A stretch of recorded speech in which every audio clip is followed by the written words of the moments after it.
coming, to repeat myself, to our first seminar of our 9th season. And can't believe it's been that many years since we've been doing it. And we really appreciate everybody who's been through a whole lot of them, and everybody who this is your first one. They're not, it's very obvious that we're not charging at the door, and we're not charging for pizza, we're not charging for drinks.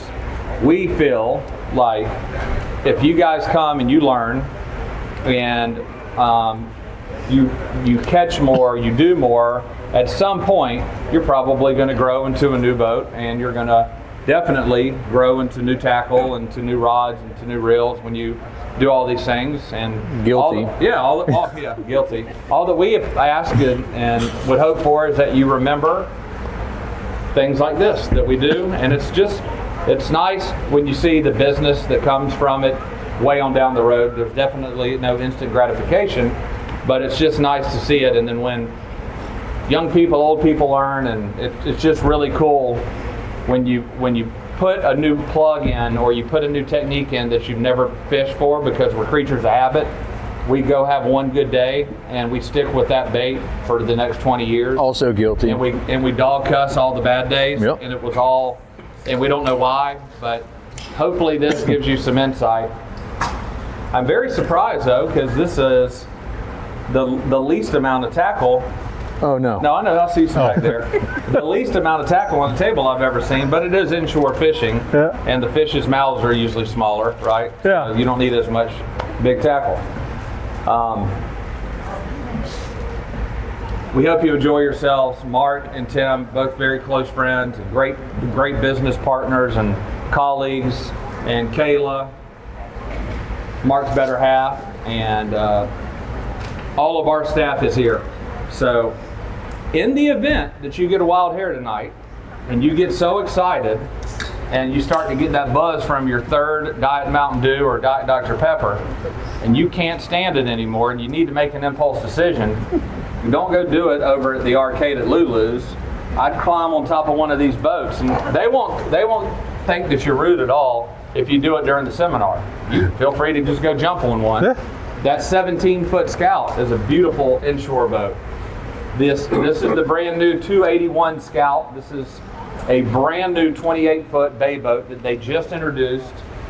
People on our team helped them design it. It's got a single 400 V10 Mercury, naturally aspirated rocket ship motor. That's probably pretty slow, isn't it? It's not real slow. And then behind it, we have the 267 OE version of the Master series from Sportsman. That's one of the coolest Swiss Army knives of a nearshore, offshore / inshore capability boat that you have full offshore fishability. I mean, you could go kite fish for sailfish, you could bottom fish for grouper, you could fish in 1.5 foot of water for redfish with a trolling motor in the water. You can do it all with that boat.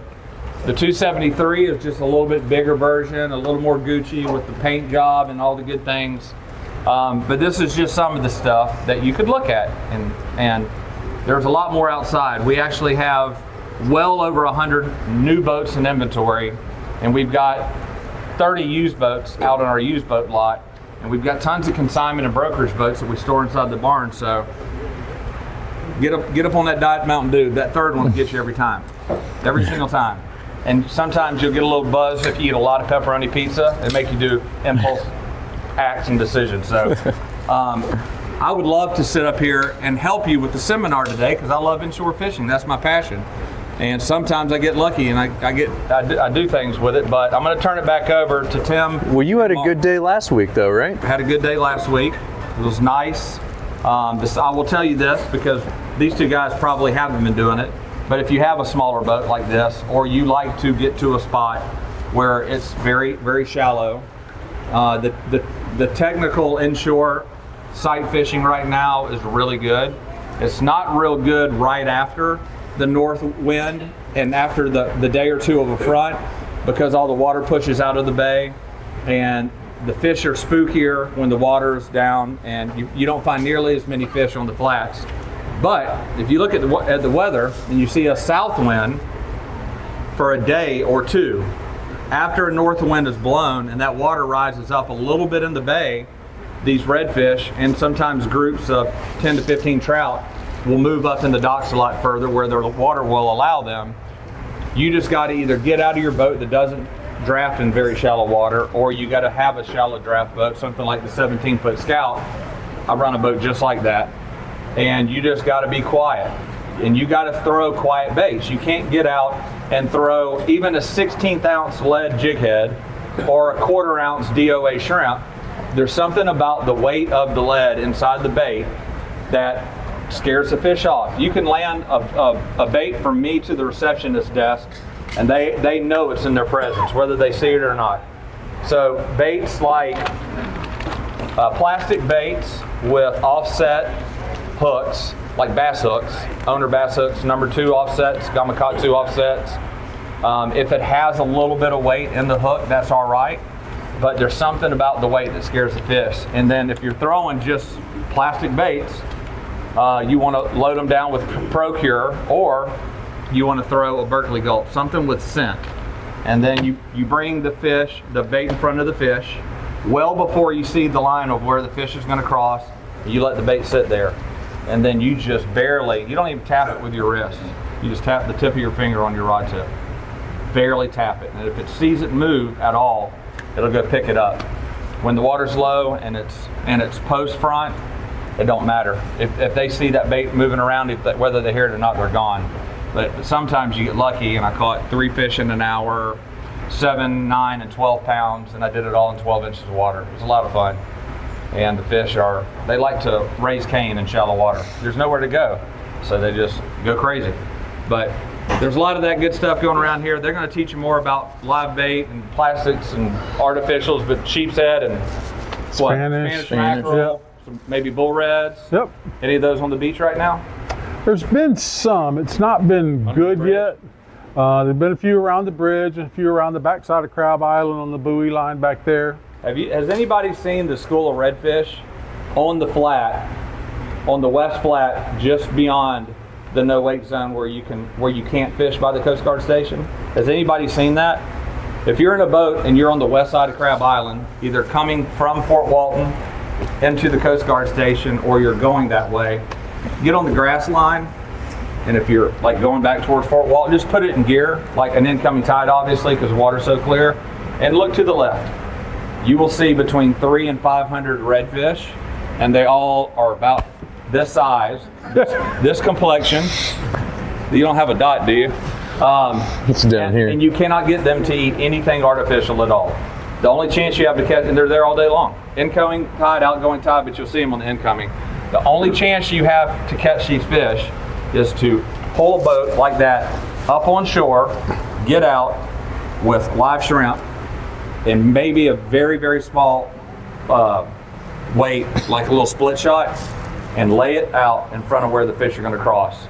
And that's about as good a chance that you're going to have. Now the backside of Crab Island, low light conditions, incoming tide, the fish don't know you're there, throwing small jigs like this, working them across the grass flats, or like gold Johnson spoons, 1/2 ounce Johnson spoons, that can work. But you got to go see these fish if you're on the water, because they're there and they'll be there for the next month. Anyway, thank you guys. I'm going to turn it back over to the pros. Y'all have a good night. Well, that's a seminar, guys. Have a great night. Thanks, Todd. See you, Todd. Thank you. So, has everybody enjoyed the wind and the rough seas and stuff? God. Has anybody got a chance to go out and catch anything? All right. Well, you know, we all want to think that we're experts and we're all good and we can catch anything that we want to catch on command, but you know, normally I think I'm pretty good. And me and Mark went the other day, and you know, our kind of target that day, we thought we were going to go catch a mess of mingos that day. You know, that's pretty easy. I should be able to catch those. You know, we didn't catch one. I never saw one until somebody else at the table was filleting one. We fished all day, didn't catch one. We had a good catch though. But we did have a good catch. We managed to catch 5 almacos. 5 almaco, and 10, a mess 10 of whites. Yep. And then a lot of Banded rudderfish. Yeah. I've never seen, it's probably one of the better days I've had on what we call amberines or banded rudderfish. Pretty much every stop we made, we caught them, and had some that were very close to being too big. Normally the ones I catch are 14, 15 inches or so, and the max limit on them is 22, and we had some that were very, very close to 22. Right. So it ended up being a good day. We just didn't get our target species. So the point of that is that no matter, even if you do the right things all the time, you're not going to be great every day. But you can adapt. So Right. like where we didn't have the bite we were looking for, luckily, because of going to all these seminars, I had an idea of, well, hey, let's go. What's the same with charter fishing or fishing in general every day anyway? Like I have an idea of what I think I want to happen in the morning. Yep. Maybe 20 minutes into that plan, it completely changes. Well, we probably ended up, if we would have caught the same amount of mingos, we actually had more poundage catching what we caught. Oh, for sure. So it actually ended up being. That was almost embarrassing. That was too much. But it was fun. It was a good day. It was fun. And no bait at all. It was Yeah. funny. FWC, I'm in that thing where you get those random phone surveys, and they were like, so what was your target species? And I was like, mingos. And they were like, okay, well, what'd you catch? How many mingos did you catch? I was like, 0.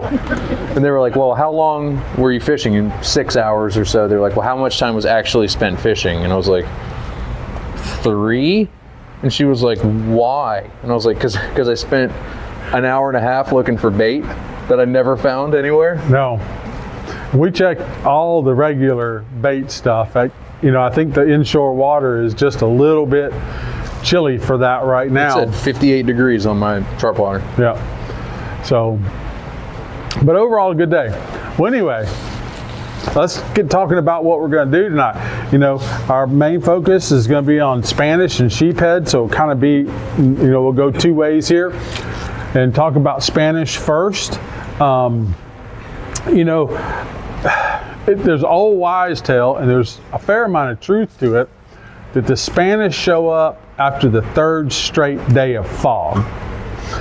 And reasons behind that is, that's when the water is coming to the right temperature, the atmosphere is getting right, and it holds true a lot of times that you get that 3rd straight day of fog and the Spanish will start showing up.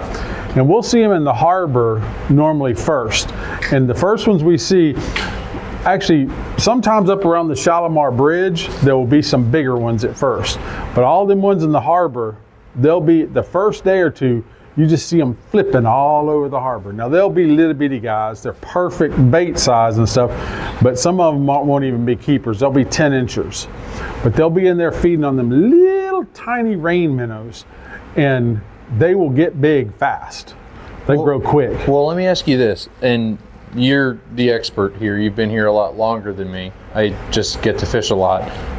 Those fish are coming in from the east, right? Yeah. And I've found that in this day and age, and I say this every time, you can't catch a fish without posting it on Facebook anymore. So a lot of times when I see Panama City, the passes and those guys over there start catching fish, I'm like, okay, it's coming. It's getting close. And I think last year, or maybe the year before, I was fishing way down the ditch, like halfway between Destin and Panama City, and I caught Spanish in the ditch before they started showing up in Destin Harbor. Yeah. That fish that I caught was gross. It was an awful Spanish mackerel. But then shortly after that, it came. So I think that's a good sign of when they start catching them, then they're coming this way. Well, isn't it supposed to be 72 degrees? Isn't that supposed to be the magic number? For king mackerel, the magic number for them to show up is normally about 68. Spanish is a little bit cooler. The water temperature can be well into the mid 60s. Oh, really? Nice. 64, 65, you'll definitely start seeing Spanish. And I think, and I'm no meteorologist, but I think with the fogs, it makes sense because it's the fog happens when the dew point and the air temperature are the same. Correct. But when the water temperature and the air temperature get to be the same as when that fog starts happening. So I think that water temperature's cold right now. It's cold. We usually get Dog Island reports and then first. You know, and there's several ways to catch the Spanish. And I can feel a story coming out of just reading this graphic. I already know the story that's coming out of this. So, you know, you can catch Spanish. I mean, the majority of the small charter boats that you see in town, they troll for them. And that's out of ease of fishing because they don't have people that can really handle casting a rod all day. And you can probably catch more of them trolling than you can casting, because trolling, we troll with little straw rigs that have 5 or 6 hooks on them, and you'll catch the Spanish 2 or 3 at a time. But I like to use the trolling method as just a way to locate the fish and then start casting to them. But you can catch, you know, you don't necessarily have to have a boat. We can catch them from the jetties, we can catch them from the pier, and you can catch them from Noriega Point. And sometimes your buddy will come trolling by Noriega Point when you're standing there casting a little jig, and I've caught 10 and my buddy hasn't got 1 yet. And you look at your friend standing on the sand with a bucket full of Spanish mackerel, and you're just driving right back and forth looking at him. But I gave you some. So we're going to talk about a lot of different ways to catch them. That was a quick move. Something happened? No, I just didn't want it in front of the TV. Oh. It's like, what's going on here? You know, these are just random little Spanish photos. Yeah, don't lip those if you didn't know that. Yeah, if you lip a Spanish, you will only do it once. Because for a fish that's only 12 inches long, they do have a mouthful of razor blades. So we do need to be able to tell a Spanish from a king. We normally don't catch kings early like this. They'll be 2 or 3 weeks behind the Spanish. And due to contrary belief, I've had people pull up to the rodeo dock before that I thought were pretty competent fishermen. And it's like, what y'all got today? It was like, oh, we got the winning Spanish mackerel. And they'll throw a fish up there. This is 12 or 15 pound fish. And I'm like, that's a king mackerel. And they're going, no, it's got spots all over it. It's a Spanish. King mackerel, juvenile king mackerel have spots and can keep their spots up to almost 20 pounds in some cases. You don't see it very often, but you can. But the distinctive tell is the lateral line. The lateral line has a distinctive fall in the king mackerel, where in the Spanish it's more of a straight line. And then this dorsal fin is much, much darker. It's almost black in a Spanish, where in a king it stays kind of grayish colored. But you do want to make sure that you can identify them so that you don't end up with an illegal king mackerel in your boat. Yep. Black, fin, and that dip. Yep. As far as seasons, Spanish are open all year, and we kind of there's been a few Spanish all winter up around the Cinco and Shalimar bridges.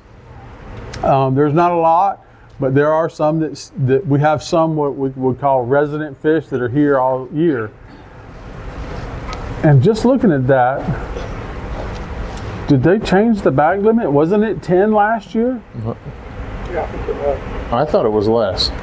But realistically, I mean, I took that photo off of Fish Rules. We're not going to keep that many of them.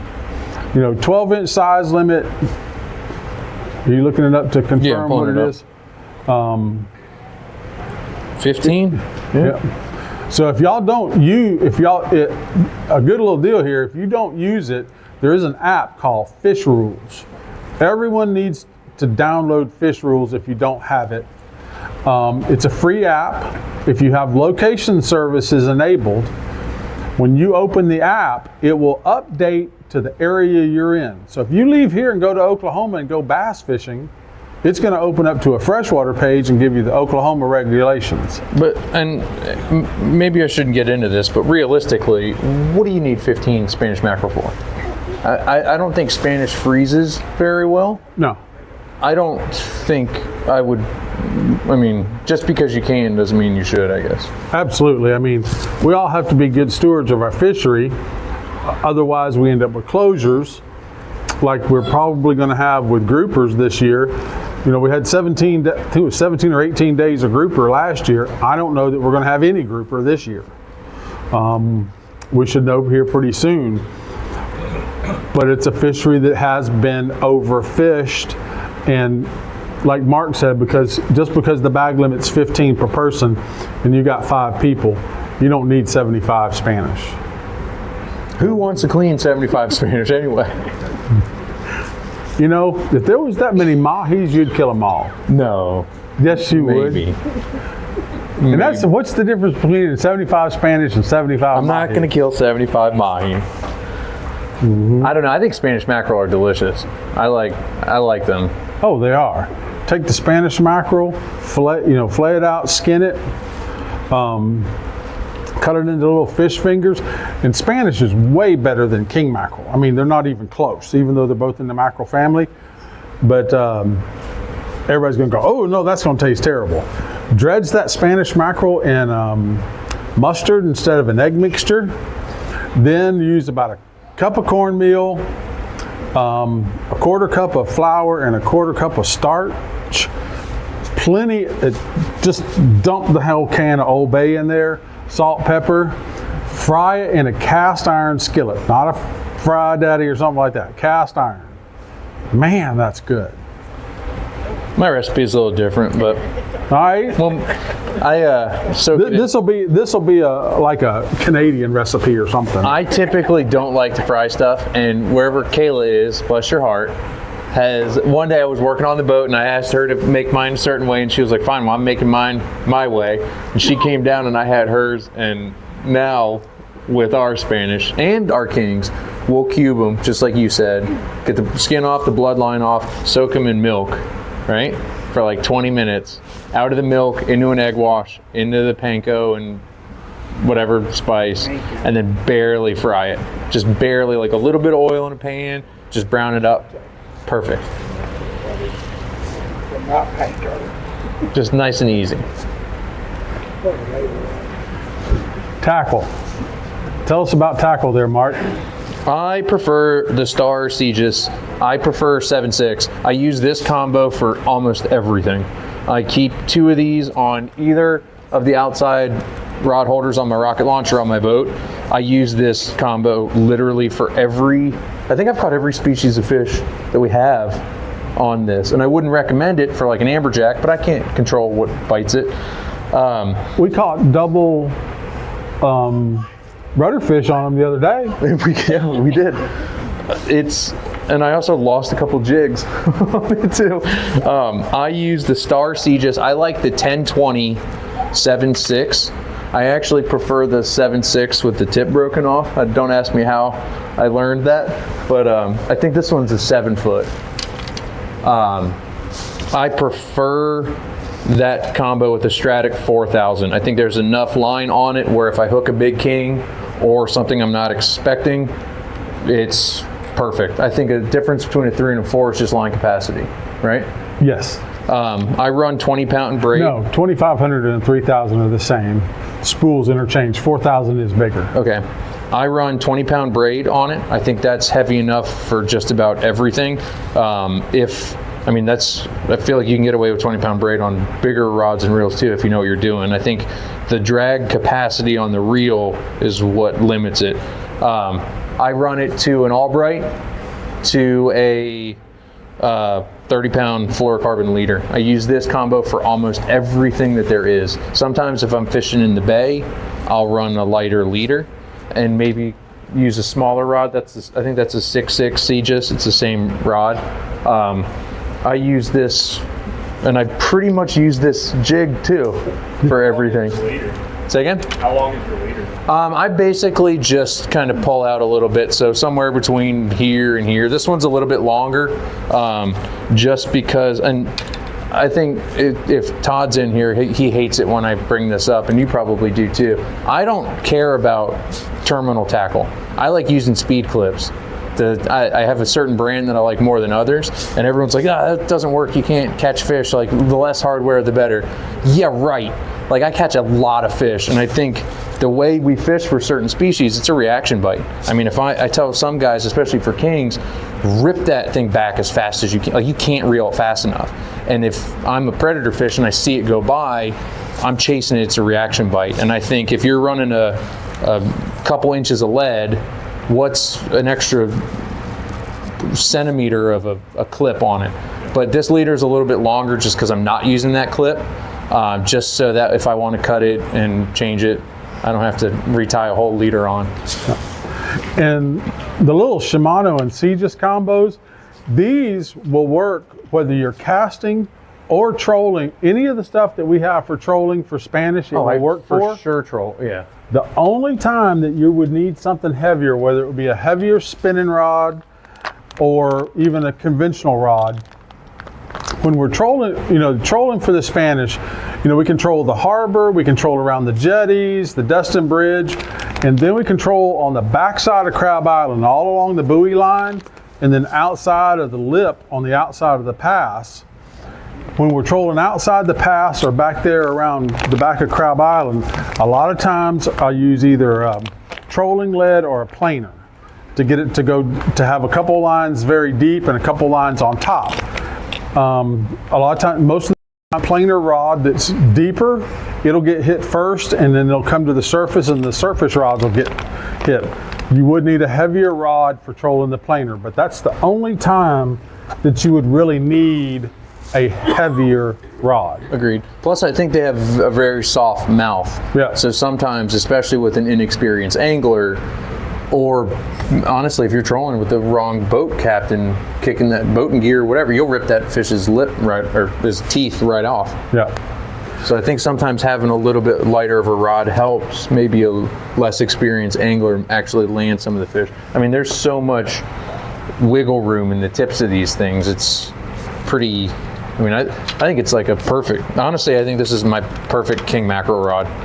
And everyone kind of laughs at me like that will never work. But I also, without going too far out of the scope of things, I fight a lot of these fish pretty low. The backbone in these, you can see the tip on these things flex, but it's not flexing much down here.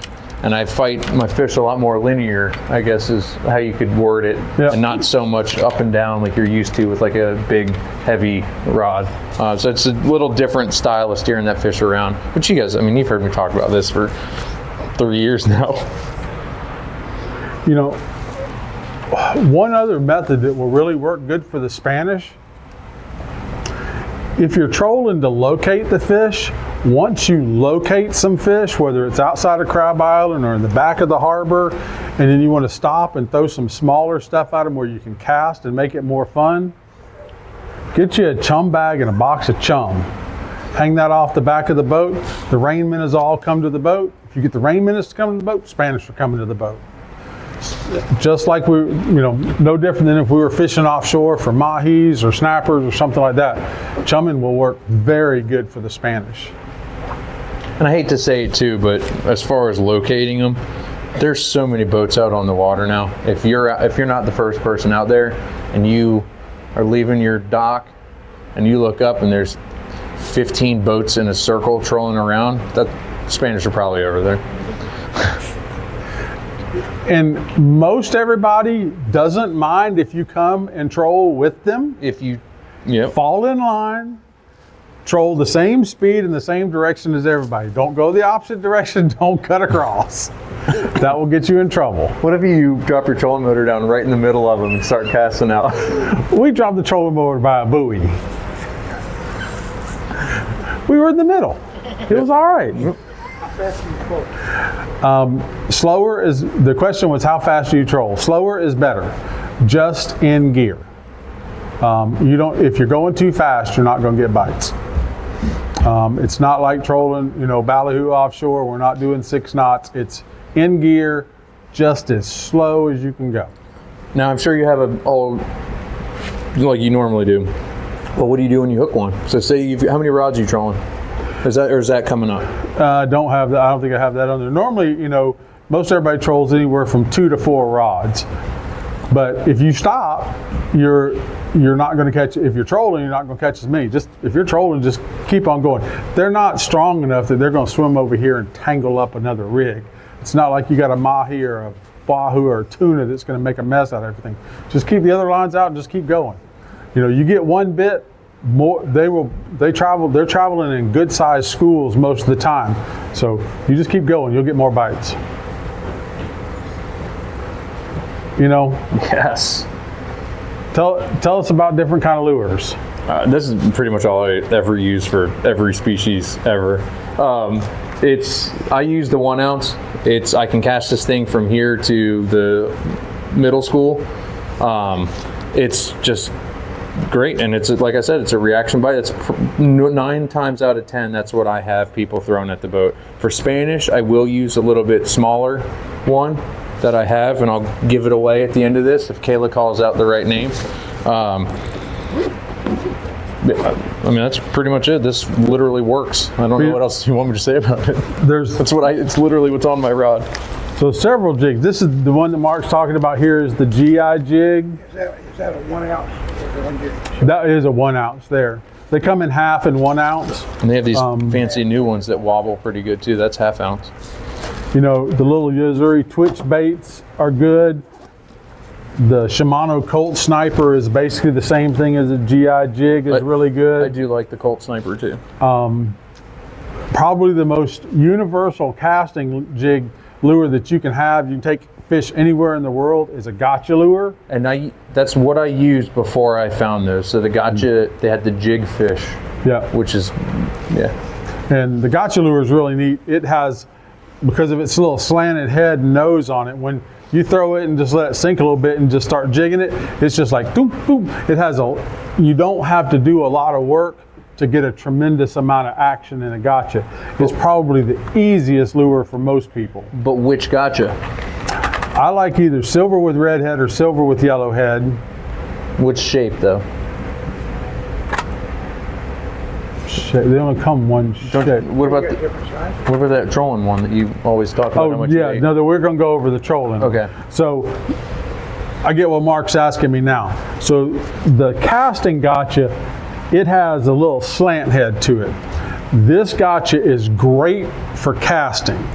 This one, if you just put it out there and troll with it, you need new line at the end of the day because it'll just sit there and spin like crazy. I don't care how many ball bearing swivels you have. Can you tell we've been doing these things long enough together that like I know in his head I'm like, he probably wants to talk about the difference in shapes of these two. So this one is the trolling version. It's like a little mini cedar plug with a center hole in it, and it won't just sit there and spin. It'll troll like it's supposed to. But it's like a little bitty tiny cedar plug. So you got a trolling gotcha. And on this one, you can probably see that slant head pretty good if I blow it up. That's the one you want for casting because it'll have a lot of action to it. And then, you know, any assorted little pompano jigs will work great. The best one for the Spanish, and unlike the colors for pompano, is just a solid white because that'll be most like the little rain minnows. Go back. Yeah. I know you've got your opinion on these too. So this is a rig that I absolutely despise. It's called a bubble rig. They're very popular on the pier. I won't discount that it catches fish very well. It has this bubble that you fill about half full of water. So it's heavy, and you can throw it a tremendously long ways, and yet being half full of water, it will still float. And this McDonald's straw is trailing behind it about 3 feet. You throw it out and just reel it and pop it across the surface of the water. Boat, pier, jetties, it'll work everywhere. That little popping sensation makes them crazy some days. I've seen more people go to the walk-in clinic because of that rig. because you got this big old heavy bubble and you got 3 or 4 feet of line and a treble hook, and whether it's the pier or the jetty or your buddy behind you in the boat, they get excited and they see the Spanish and they go, wow, and they stick them right here or right here. Or it's a dangerous little rig. That's why I don't like it. When I do fishing trips, I have several things on my list, and catching fish is normally about number 4. First is everybody comes home safe. Second is everybody has a good time. Third is everybody learns something on the trip. And then fourth is we actually catch fish. If we accomplish goals 1, 2, and 3, we'll accomplish goal 4. You had a good hook the other day. A good hook story. During one of those fall snapper days. Oh. I don't know if I told you. It was before the fall snapper days, but it was real close to the end of snapper season. And one of my clients, his uncles were down, and they're all getting up there in age and don't know how many more times they're going to get to go fishing. And normally I don't go out with the intent that we're going to catch a limit of fish, but on this particular day, I had in my head, we're catching our limit of fish on this day. Well, we're about 3/4 of the way through the day, and one of the uncles, he really couldn't handle just even a conventional reel or a spinning reel, so we've got him a real lightweight electric rig that he's bottom fishing with. Well, he gets tangled up with somebody on this side of the boat, and they got a fish on, and he thinks he has a fish on. He's just over there pushing the button on that electric reel, and we're hollering, me and my buddy I'm running his boat for, hollering, stop, stop, stop. Well, by the time he's still pushing that button and I'm trying to get this untangled, and he runs a 7/0 owner Mutu light into the palm of my hand. He's still got the button pushed, like, stop! He's like, oh, I got a big one. He had a big one. Well, for anybody who doesn't know, if on your boat, if you don't have a pair of bolt cutters, that should be in your safety equipment. I think we sell them at the store. We actually didn't used to sell them, send everybody to Home Depot. We're stocking them now, like $27 for a nice pair of 14-inch bolt cutters. You need to have those. So anyway, I got the hook in my hand, and it's buried into the pad of my hand, and I'm trying to push it through so we can cut it off. Well, because it was in the pad, it just kept picking up the skin, so I get my buddy Josh to hold the skin down. Well, first, before we did that, I needed to numb it up somehow. So I had him just get a 5-gallon bucket of ice and fill it with salt water, and I stuck my hand in there for about 3 or 4 minutes till I just couldn't stand it anymore to freeze my hand, so I didn't feel it. And then we shoved the hook through, cut it off, and then his uncle felt really bad, and he goes, well, I guess we got to go home now. I said, no, I'm going to have Diet Coke and a piece of chicken. Y'all can catch me 4 more snappers. Nope. And we caught our 4 more snappers and managed to get home, and that one, luckily, took good care of that one. No infection like my thumb had. And every now and then I come up with a really good idea that, I think it's good, and I'm proud of myself whenever I come up with one. Those bolt cutters on the boat, I found, and I need to apologize to Alex, because I ran into him offshore and let him borrow some tools, and they were a little rusty. I vacuum seal my tools, because how often do you use them? Hopefully never, but when you need it, you don't want that thing seized together and rusty. And I was embarrassed when I gave Alex a screwdriver and he used it and the tip broke off. I was like, that the one tool I didn't have vacuum sealed. It's tricky to vacuum seal something that's not food, but it's a good way to make a screwdriver last when you need it. Well, all spring long, in my backpack that I bring on the boat, I actually have a dry pair of clothes that are vacuum sealed, because you're going to get wet in the spring and you're going to be cold. Not with me. All right, anyway, back to this. Not with me. 6-inch swell the other day. I like to drive fast. It's Tim. Sometimes I do it on purpose. At least it was wetter on your side. Hey, Tim. Yes, sir. Just like that, I'm not sure if you guys seen it, there is a way to get a hook out that works amazing with tying a line to it, pushing the butt down and yanking it. Works. So it's worked. I've done it 3 times for me on myself. So he was saying that there's a way that you can take a piece of line and put it around the hook and snatch it out of your hand. Works. That method works really, really good with J hooks. But circle hooks, depends on how they're in there. A lot of times that will make it just worse. I agree.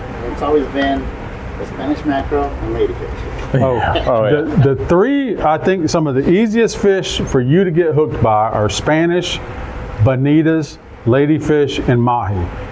All four of them, because you grab them and they go. Well, does everybody here have one of Tim's D-hookers? You guys, does anybody not know what we're talking about? Like a 16-inch mini gaff? There's probably I've got 4 of them on my boat, and everybody kind of laughs when they get on. They're like, "You need that many?" I'm like, "Yeah, yes, trust me." Because the other day I'm looking for one, and he's got all 4 on the bow at the fish box. We had so many fish that I was trying to pick them all up and move them up front, so I was just scooping everything, and I may have left all of them up front. All of them on the bow. Anyway, Spanish. Yeah, these I used to Spanish. fish. I used to fish these things a lot. I don't like fishing with treble hooks that much anymore, and I think sometimes you'll change the hook out on these. What I like about these is it's a split ring and a single hook with a teaser. But I think sometimes you'll swap them out for a treble. I put treble hooks on those, and I put single hooks on those. I mean, I've done it both ways. Yeah. Recovered white jigs. Oh, just like you would for trout and redfish a lot of times, just a little soft plastic, a little Z-Man soft plastic tail. That can be another good little Spanish mackerel option with a little jig head.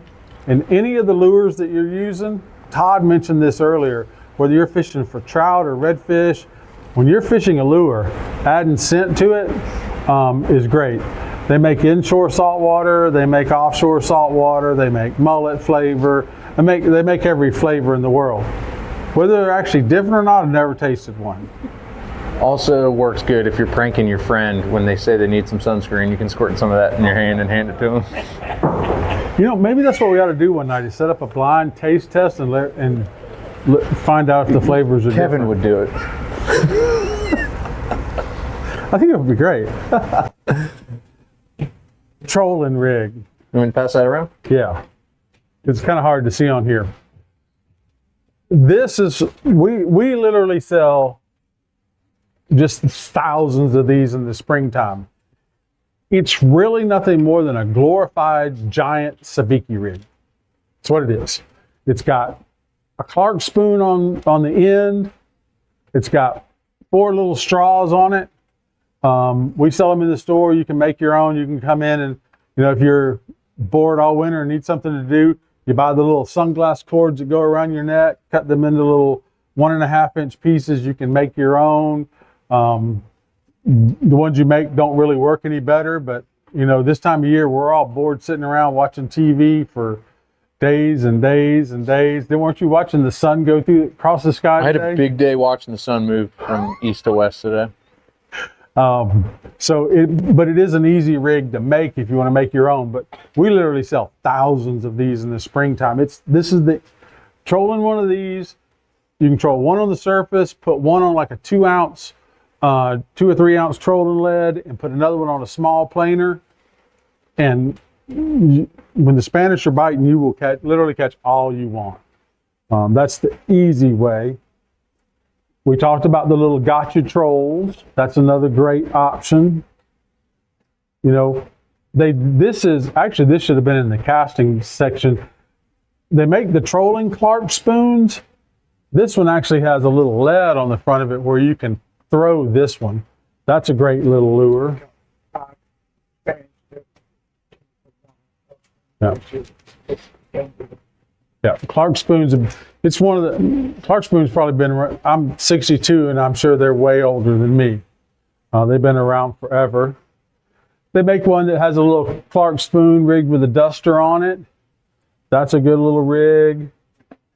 And then your trolling leads that we talked about.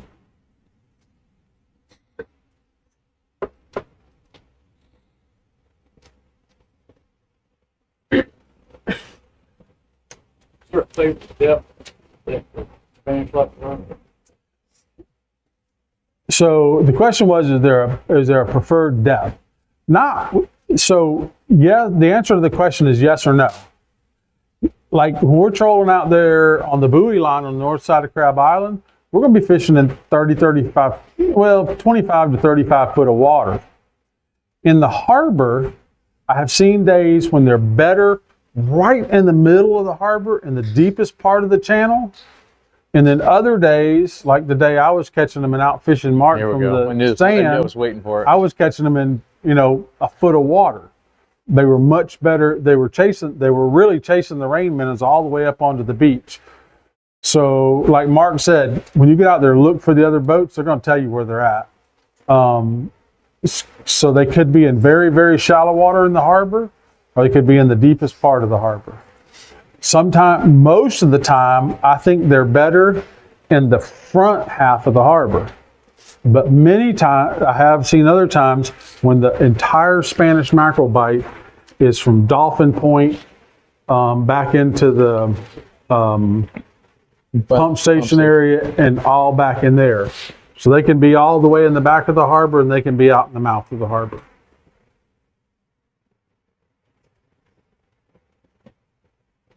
More questions?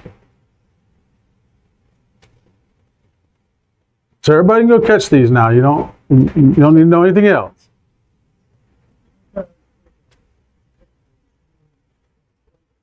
Yeah. I don't think the big Spanish are coming back in the bite like they used to 6 or 8 years ago. I'd say 2 or 3 years ago, I had a short, like a 3-hour trip with some kids, and we didn't want to go too far. They didn't want to go anywhere east of 331, like from 331 to Bunker Cove, like way in the corner. They were everywhere. Yeah. I mean, Well, I know Dongers, they don't seem to be coming up like they used to. it was like it was late summer too. It was like August or something. It was just literally that whole area of the bay, just crazy. That's what. It was nuts. It was a great day. Those people didn't want to go fishing either. And then east of 331. Yeah. I haven't seen them over there like that since. I mean, we'll catch one every now and then, but not near. I mean, it was every single cast. Like it was just as far as you could see in every direction from there all the way to the ditch. It was crazy. It was nuts. It was like that for 2 weeks, maybe. And a gentleman just asked, what size leader do we use? Generally, I like about 40-pound test, especially in the beginning of the season. I think 40 is plenty when the Spanish are kind of small. But as we get 3 or 4 or 5 weeks into the season and we're starting to catch more 16, 18, 20-inch Spanish, there are times when you'll need to go up as high as 50-pound leader or they'll bite your rigs. You can use 40. You just need to make sure that you keep checking the leader and that it doesn't have too many frays in it. If the leader starts to get bad, make sure you change it out if you're using lighter leader material. What I like about lures like this, or even like the half-ounce ones, that hook is a long way away from the leader, and it's a reaction bite. They're chasing it. I mean, if you're trolling or whatever, very rarely are they going to inhale that? A big king will, for sure, but even on kings, I'll get away with fishing 30-pound leader because once that gets set in the mouth, I mean, even if he's wiggling around, that whole jig acts like a chafe guard. They can't really get to that. I mean, it'd be a pretty perfect situation for them to inhale that good enough so that their teeth hit that leader. What about hitting swivels? That happens. Yeah, if you use a swivel, the Spanish, a lot of times you'll get one on and they'll run up and eat your other swivel and bite your whole rig off. That's a nice reason for using like a Albright or a FG knot instead of a swivel. You know that we talked for like 50 minutes on Spanish mackerel. Right. We haven't even got to sheephead yet. Sheephead, quick. We were talking for a long time already. Sheephead, another really good spring species.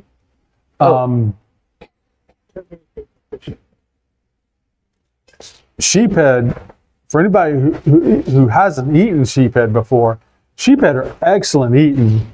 The only ththing that I've found, and I don't know if you know of a way to when you're cleaning sheephead, most of the time, if you catch 10 or 20 of them and you start cleaning them, you may clean every one of them and the meat's just real nice and white, just like it's supposed to be. And then all of a sudden you run by this one sheephead and the meat's kind of a pinker color. Just throw that one back. I don't know if it's a difference in male versus female, what they've been eating, but them ones with that pinker looking meat, those are not very good. Nah, just soak it in milk and try it.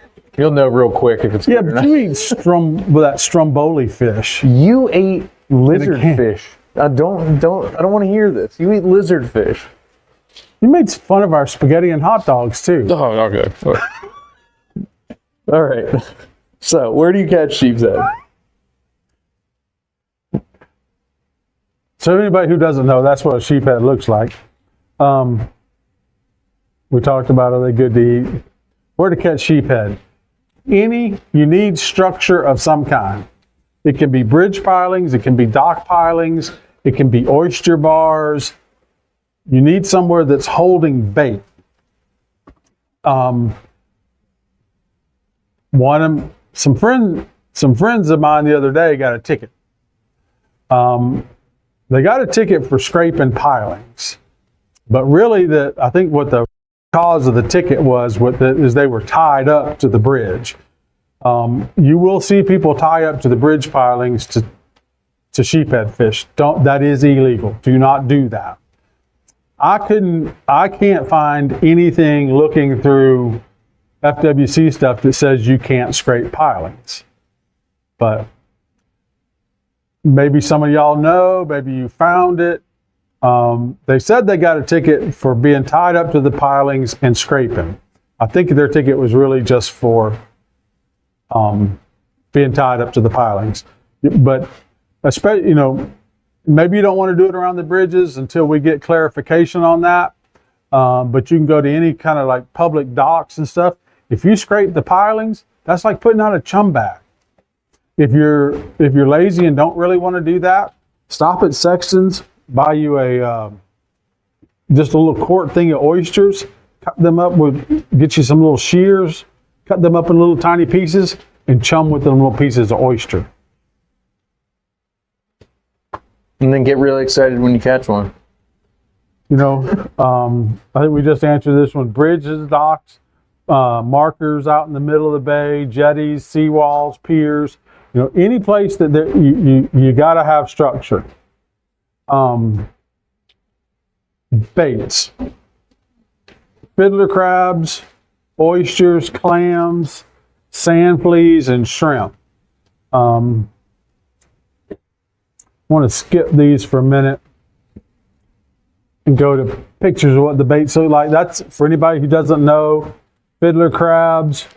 Fiddler crabs are very readily available. We have them at the store. They're like $5 a dozen. Certain times of the year. Yeah.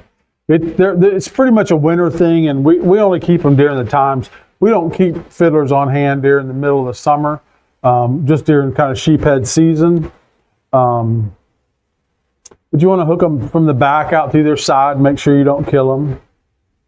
Of course, oysters, you can use, this is an older picture, but we used to use pantyhose to put the oysters in. Otherwise, they're real hard to get on the line, to get on the hook, and they don't stay very good. But we sell a new product to the store now. It's new to us. It's called spawn netting. They use it up trout fishing, and they put salmon eggs in it. And it's real easy to tie it up into a little knot. You don't have to use string or anything. It kind of sticks to itself. That works really good. Another guy, also had a big company. Hmm. He made the rattle net work for the well. Yeah.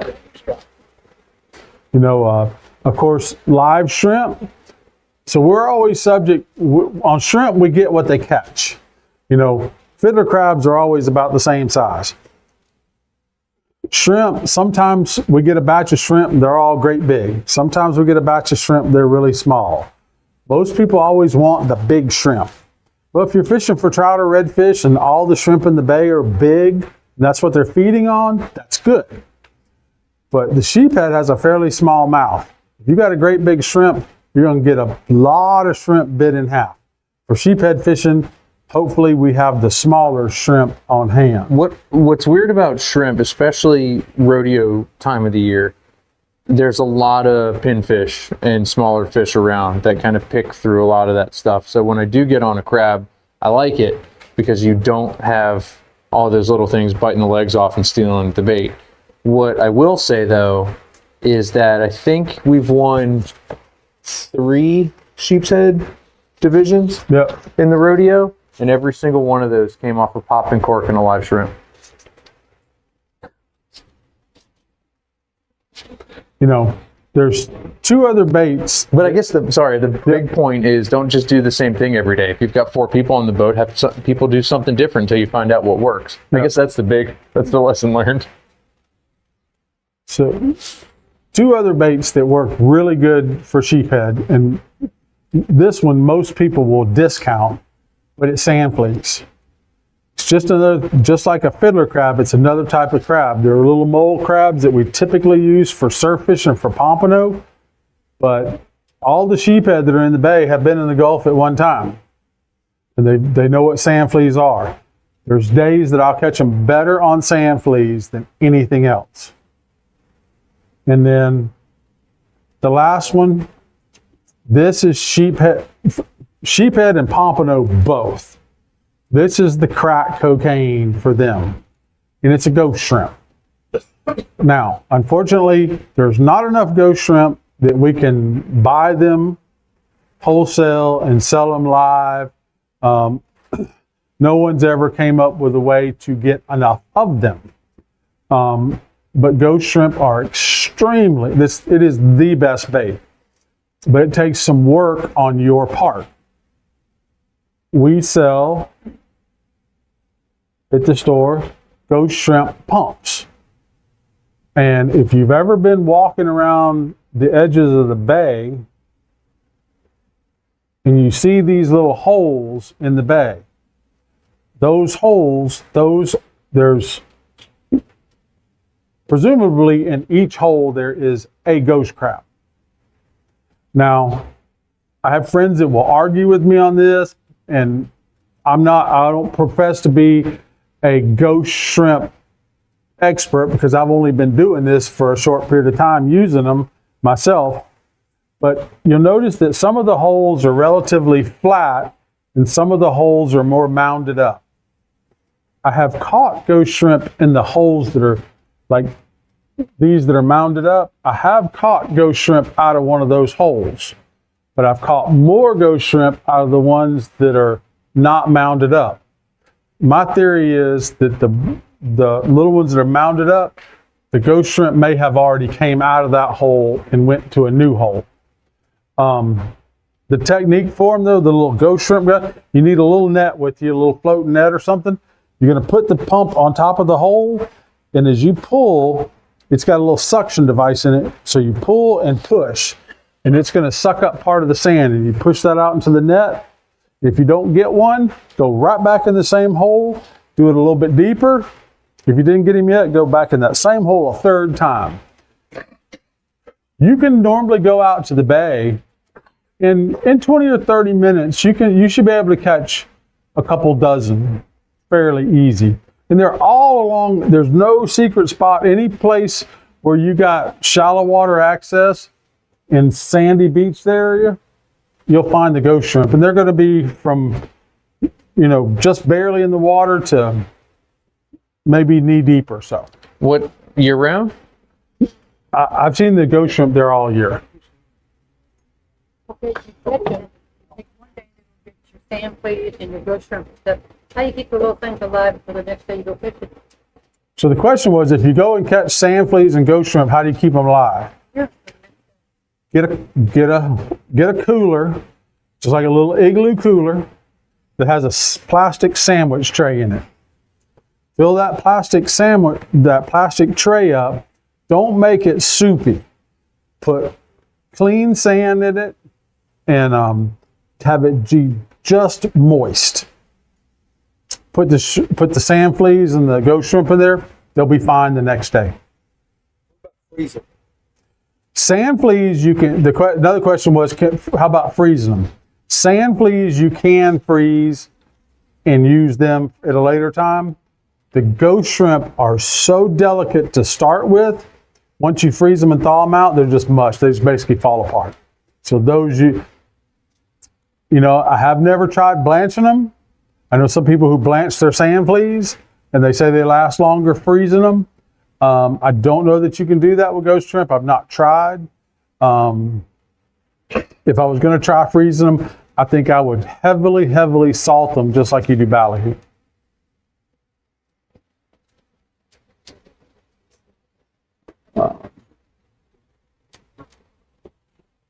You know, the tackle that we've talked about rods and reels wise already, same exact tackle is going to work for your sheephead, for your trout, for your redfish, for sabiki rigs when we're going bottom fishing, for throwing at mahis, bonitas, kings.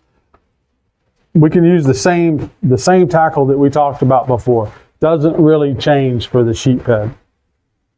You know. How big is the shrimp? So I caught one last year that it looked just like one. It was about 2 pounds. So the question was, how big do ghost shrimp get? I don't think yours was a ghost shrimp. I don't know what that was. It looked just like. Yeah. We do have another shrimp called a mantis shrimp. It's probably a mantis shrimp. But I've seen mantis shrimp. He's like, it ate a whole almost herring. 8 inches, but I've never seen one that was that big. But I'm sure they probably get that big. You know, when you're using ghost shrimp, we carry a little product called magic thread. The ghost shrimp are very delicate. If you'll take this magic thread, it's kind of stretchy, almost like a little bitty light rubber band, and you can wrap it around the hook and the ghost shrimp. That'll help him stay on there better. Also, the same thing works if you're using oysters for bait. You can, instead, if you don't want to use the little mesh bags, you can use magic thread to tie them on. And then,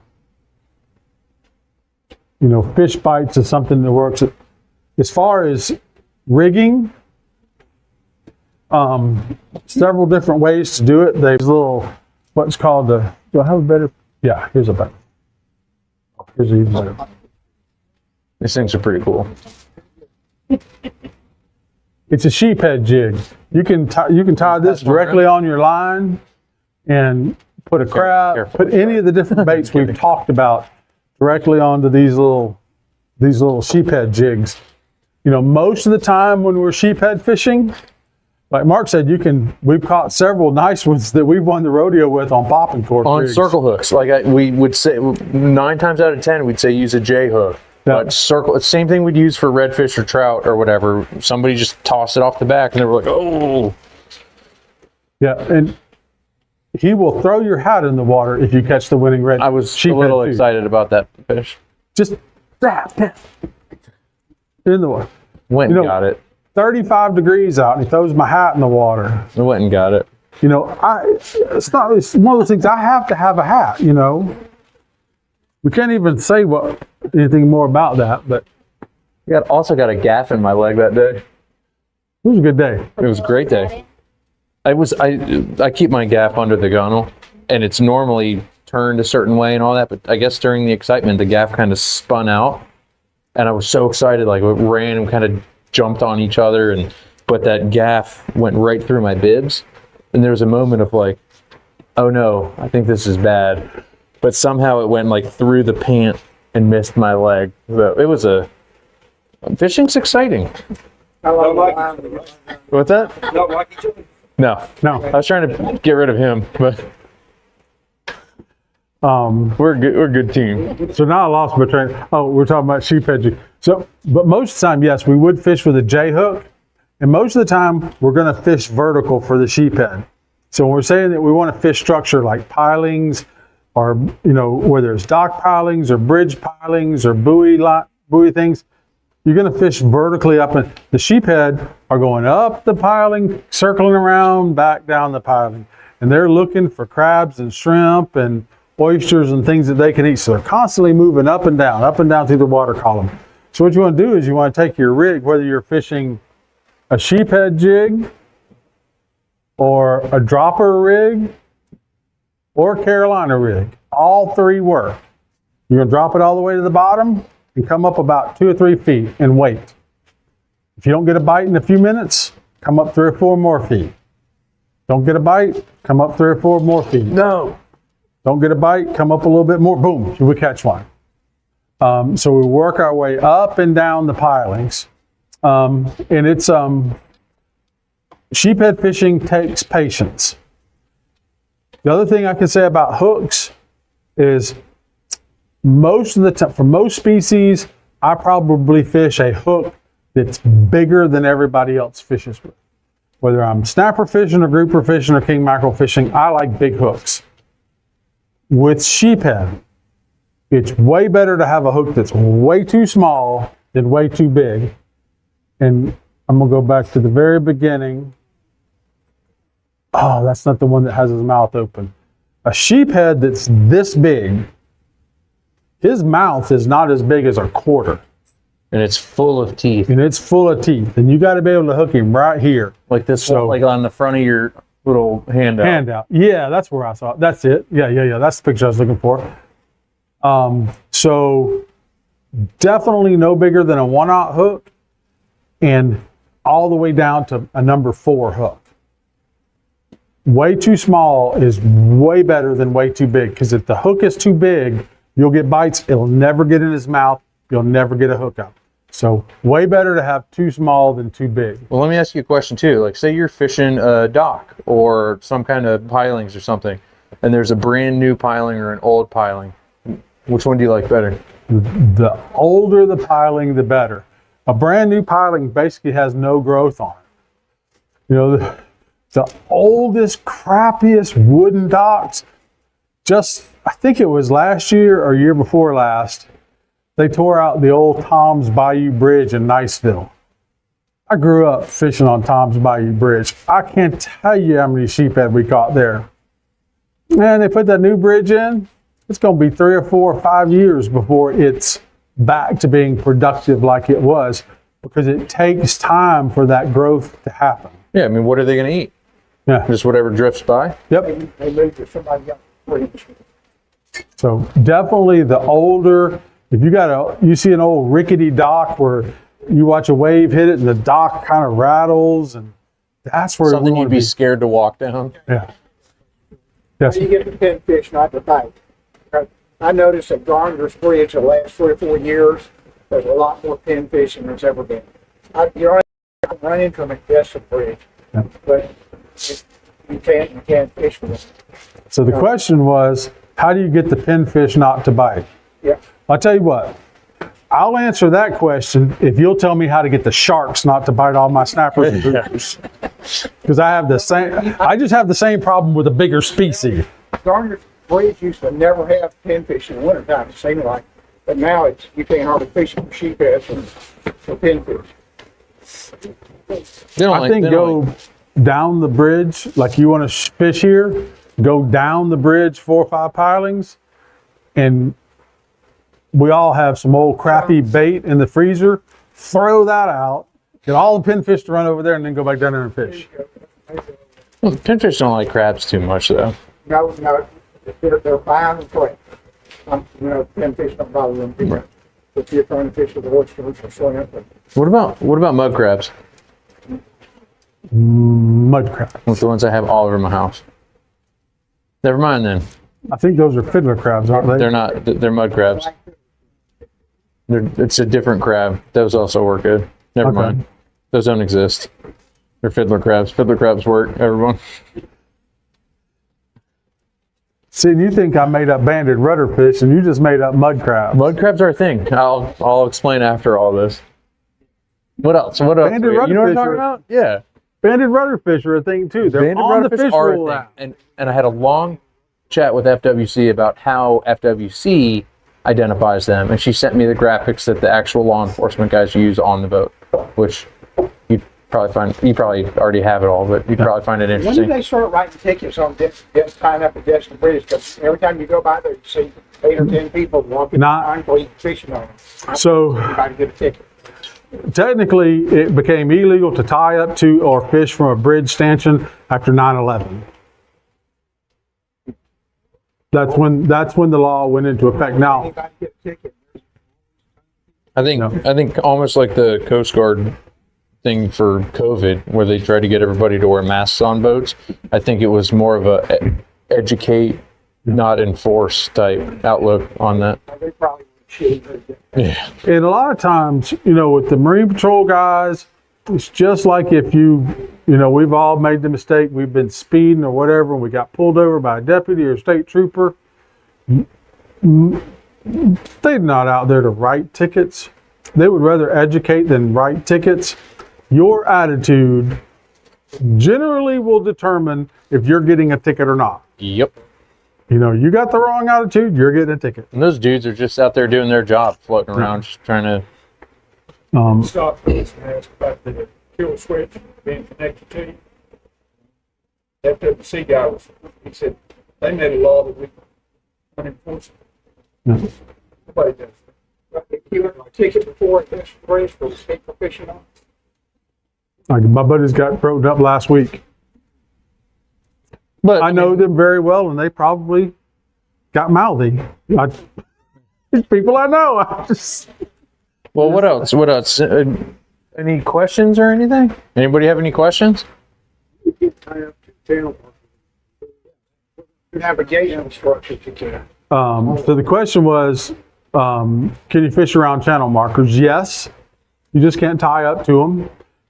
Use the best option is a trolling motor. If you don't have a trolling motor, you can't anchor up. If you have a small boat, if your boat's under 28 foot and you do not have a trolling motor, whether you're going to bay fish or Gulf of Mexico fish, you need to go get a trolling motor. It will. Absolutely. I'm telling you, we can say when we talk about whatever That's the species. reason why we have fish regulations now, because the trolling motor makes it so easy to catch fish. Sorry. If I have a trolling motor and you do not, and we're snapper fishing on the same spot, I'm gonna catch 10 to your 1. Just because I'm gonna be on top of the bite. It makes all the difference in the world. What else? Yes. Kayla? So my recipe for sheephead, because it is a nice firm fish, is cut it into nice little pieces. The fillets are not going to be real thick, so I cut it into just nice little pieces. And we use a one of them electric skillets, and I liberally salt, pepper, liberally coat the fish with Old Bay. And here's the key. You can't use, I can't believe it's not butter. You can't use margarine. Don't use Walmart butter. Spend just a little bit of money. Buy the Kerrygold butter. I'm telling you what, pan sauteed like that in Kerrygold butter, oh my God. I can make dirt taste good.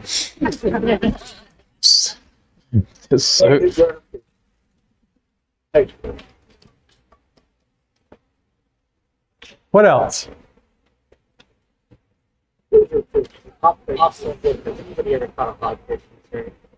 Panama Question- City. I saw Panama. Sorry. Yeah, the question was, has anybody ever caught a hogfish around here? They catch 1 or 2 every year. They might catch 1 in Panama City, 1 in Pensacola, and then they'll catch 2 in Destin. We do have hogfish.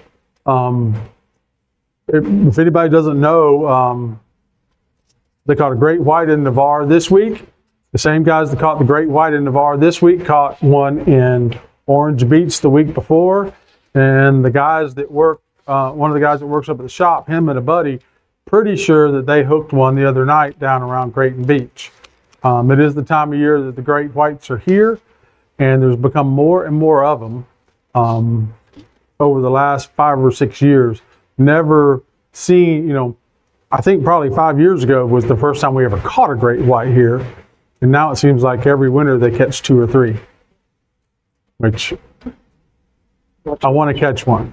I've not. I've only seen one in the wild. That's a species that I really want to catch.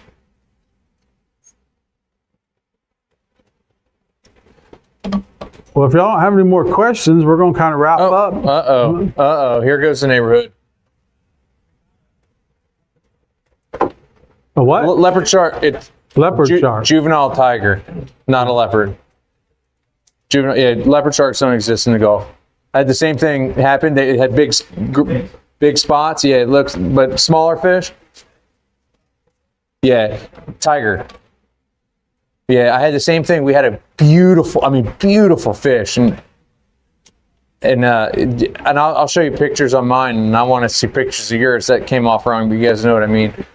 You show me mine, I'll show you yours. It's a juvenile tiger. They have circles before they develop into a stripe. It's a beautiful fish. I think next month is slow pitch jigging. I'll tell you right now. Yeah. No, talk to them today. That should, yeah. We've had some computer issues on those, but we Mingo finally got trigger. that sorted out today, and we will be getting an order in the next couple days. But no, we have not. So her list says slow. My list says Mingo and Trigger. It is Mingo and Trigger. Did they just change it? Because the list that they sent me 2 weeks ago was that one. Huh. We'll get that fixed. Okay. I think it is Mingo and Trigger because We should have waited on bingo until the summer. Well, apparently we don't know how to catch Mingos. Yeah, we anyway, may. So us talking about how to catch Mingos may not work out very well right now. We're not very good at those. it's a trigger only then. Trigger only seminar. We got plenty of them the other day. Just they were all too small and out of season, but we got plenty of those. Bet your ass I'll catch some Mingos before I see you in March. I'm gonna catch all of them. Pictures. Yes, sir. Well, what apps do you guys recommend, or what apps do you use? Apps. I'm taking this from Tim. The question was, what apps do you use? All of them. The ones that I use the most, so obviously running Garmin's on my chart plotter, I run Active Captain for a lot. But just looking at my phone, and I can show you all this stuff afterwards. Do you have Garmin's on your boat? Active Captain for sure. For weather, I use Windfinder Pro, My Radar, and then there's one called Reef. It's SWC Reefcast, but basically all it is, it's just a shortcut to the NOAA Marine forecast. I put all of the ones that I typically use on my website. So I run 30A Light Tackle. If you go to 30alighttackle.com/forecast, it's got Windfinder data, it's got some radar stuff, it's got the NOAA buoy forecast, and it's kind of confusing how I have it laid out, but it made sense to me. And honestly, I only made it so that in the morning I could pull up one site and look at it and say, okay, here's everything. So like it makes sense to me. And if you play with it long enough, you'll see where all the little links are. But the two I use more than anything are Windfinder Pro. I found to be, and that's just like the $9 a year version of Windfinder. But Windfinder and My Radar just for, I think Windfinder is the most accurate for wind, direction, swell. But again, too, like the more time you spend out on the water, you know if the wind's coming out of the north, then the north side of the bay is going to be fine and the beach is going to be fine. But if it's coming out of the east, and I can nerd out and tell you a book on that changed how I look at the water and all that stuff about why wind direction out of the east is worse than out of the west. But you just kind of learn timing, and if the tide's going out and the wind's coming out of the south, when the pass gets weird and things like that. So for me, realistically, Active Captain, Windfinder, and My Radar are the three that I use more than anything. And the other two that I look at going out for every trip is I actually go to the actual NOAA buoys. You just type in buoy 42039 and 42040, which both are offline at the moment. And those are both on my website, by the way. Feel good. Good. Orange Beach, it's pretty good. Yeah, but they'll have both of those back online here real soon. The storms kind of did a little damage to them. But those two buoys give you real-time accurate, tells you what the wind is right now, what the seas are right now. And it's got cameras on them. Another thing that I use, if you look up, and it's regardless of if you're on 30A or if you're in Fort Walton Beach, one Seagrove Place, that big building down in Seagrove, has a live webcam on the top of it. So once the sun comes up and you pull up the live webcam from one Seagrove Place, it gives you just the perfect view out of all the live webcam. And that's also a link on my website. But if you look up, it gives you the perfect view of what the Gulf looks like. So because I run from 331 Bridge all the way around every day. Like I need to make sure it's going to be good. So between those and just patterning it over time, that's what I use. And I can show you that on my website or afterwards. I can show you like what does what I look at. Yes, sir. I run in Everglades, and if you ask Tim, he'll say I'm soaking wet. I go about 50 miles an hour across the bay. It's 18 miles as the crow flies, with 24 miles around. I can get there in 30 minutes if I really want, which isn't. I mean, that's often as long as it takes me to go through like a no wake zone somewhere out of a marina. But I like to roll, and luckily I get to see a lot of what's going on the bay. So it's the days that I love are the days where at 7 o'clock in the morning I run across a school of bull reds and made my offshore trip a lot less stressful than it was going to be. This gentleman here. You talked about catching redfish bait. Yeah, like Todd was saying earlier, there's a bunch of redfish over there by the Coast Guard station right now. But this time of year, you're going to find, on some of the mornings, you're going to find redfish up on the flats really good. You're going to find more of them back around the boat docks that have deep water access in the back of the bays is where you're going to see a lot of your trout and redfish action. And you want to be throwing soft plastics like a little Z-Man type lure and a very, very light, definitely not more, depending on water depth, a 1/4 ounce of lead, but really more in that 8 or 16 ounce size lead for redfish right now. If you want to do them on lures, here in about 2 or 3 weeks, as we starts to warm up just a little bit and warms the water over the flats, they will become very, very good on topwater plugs on the flats. We're not there yet because the bay and stuff is way cold. We've had more of a winter this year than we normally do. So the flats are not as productive as they normally are. But what I've found in the colder water, and maybe I'm just really excited to go fishing all the time. It is a painfully slow retrieve. Like Todd was talking about earlier, where he's just kind of tapping the bottom of the rod to make it move.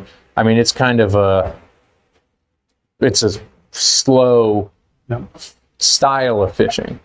And you could take like one of the Z-Mans and these little Gamakatsu worm hooks and this is an unweighted hook. So you can throw that soft plastic up into the dock. These, even though they're plastic, they'll sink. They sink really, really slow without a weight on there.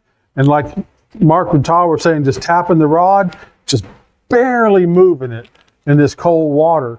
That's a good way to get the trout and the redfish both to bite. One of the guys that comes in the shop pretty regular, he goes out there and fishes the docks all winter and he'll catch them. I mean, he's always got pictures of nice trout and redfish on the coldest of mornings, but it's that really, really super slow retrieve. But remember too, you can't keep trout. Right, till March. It's painfully slow. It's a way to word it when it's cold out. But it feels good when you get one. Well, guys, sorry we kept y'all here so late tonight, but we appreciate everybody coming out. Oh, giveaways.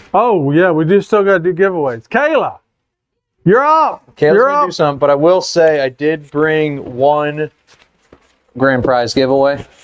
This is actually the product I use to clean my boat. I think this stuff is awesome.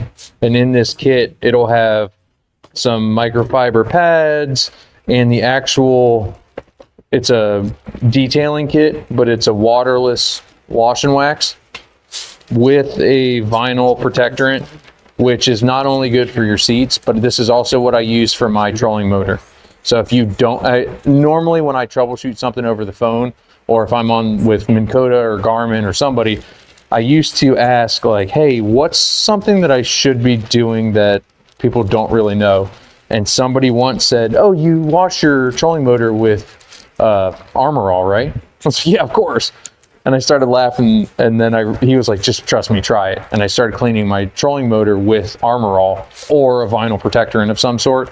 You'd be shocked at how much better that thing just be careful when you go to actually put it out, because it's going to shoot out of the, like but I mean, with lift assist and all that, with the spring coiled up, like you're fine. I use that a lot, but the big thing is the graphene. So, I mean, now it's ceramic coating and everybody waxing their boats and all this stuff. This is the easiest stuff I've ever used on my boat. You literally just spray it on and wipe it off. It's awesome. It's the only thing. What would this little kit sell for? Oh man, I don't know the retail cost of it, but it's the only thing I've found on my end of and you guys probably know how tannic the water is and that brown line you get on the side of your boat. That graphene is awesome. So I'm kind of mad to give this away because I want it, but we're doing it. You have to get it online. Yeah, at SRD 20, they do it. It's incredible stuff. All right, draw some names there. You want to do this one first? Thought you had. Well, you always do the grand prize. Fine. The grand prize. And I if feel you like we don't need call to my wait on. name, then we're in trouble. Well, I filled out 10 of those things when I walked in. No, listen, I think we have actually Mark. I think we have a Mark number 1 in the crowd. No, get out of here. And I have two half-ounce Sweet. GI jigs too. GI jigs. All right. So maybe do those let's first. Go Go all right, ahead. so we'll do one of the GI jigs first. Which if these don't beautiful catch a Spanish, squeaky it's your girl. fault. They don't. They don't. You just have to reach in there. It's basically a Shuffle it gold up. spoon. See how Okay. it's kind of curved. All right. So we'll do one of the basically a GI half-ounce jigs spoon. first. And they're grooved What to size hold. is that one, Tim? You Do you know? You know what size that is? It's curved. So one of the It'll half hold ounce procure GI perfect. jigs. That is Howie Johnson. All right, congratulations. That will start off your season just right. Is everybody else as white as me too? I'm really ready for some. I know, look at this. You got some color. You got some color on Friday. Yeah, just right here. We got a little bit of sun today. That was nice. I'm not sure if Half Hitch carries these, but Half Hitch, Yeah, but we will. When we get that stuff. yeah, and these the Half spring Hitch orders? in the All right, so Yeah, we'll and go then the with a regular legendary marine The hat, and regular this is shape going is to go awesome, to too. Raymond Diaz. All right, congratulations, sir. That matches you quite fine, your outfit and These are everything. sweet. They stretch. They're like, it feels like a fitted hat, but they're like, Perfect. Okay. yeah, dude. All right, let's go with another legendary marine hat. This is going to go to Josh Osborne. All right, Josh is still here. he's still here, all the way in the back. And you guys just text me too if you ever There need you go. anything. All right, next up, let's do another. Raymond Huh? or the GI jig. Another GI jig. Yeah, This let's is do it. going to go to Scott McKenzie. Front row center. Thank you. Yes, sir. Next, we'll do another legendary marine hat. This goes to Ed. Don't know how to pronounce your last name. Ed Hollican. Congratulations. All right. I like how our outfits are matching with these black hats there. It's perfect. All right, change it up. Let's do SRD 20. All right, so I've we'll got do a that. feeling. That S. Yeah, we're doing it. All right, SRD 20 package. And then Mark, what's the website if they do want to go and check that out? I mean, they have a Facebook and everything. So it's SRD20, SRD20.com. All right, I feel like I have to spin this one, Tim. I have to spin this one. Sorry, guys. Really work. Mark Oates. All right. All right, this is going to go to I hope you're not here. John Walters. Oh, All right, there you go. So I'll give you my address and you can come clean my boat with that. Yeah, I know where you live. One more hat. One more hat. This is going to Captain Mike Parker. Yeah. Congratulations, sir. Not a bad throw. Almost got it there. Well, thanks, guys. Nice. If you have any questions, just let us know. I think next month, March 5th. Yeah, March 5th is Trigger Fishing Mingos. So, thanks, guys.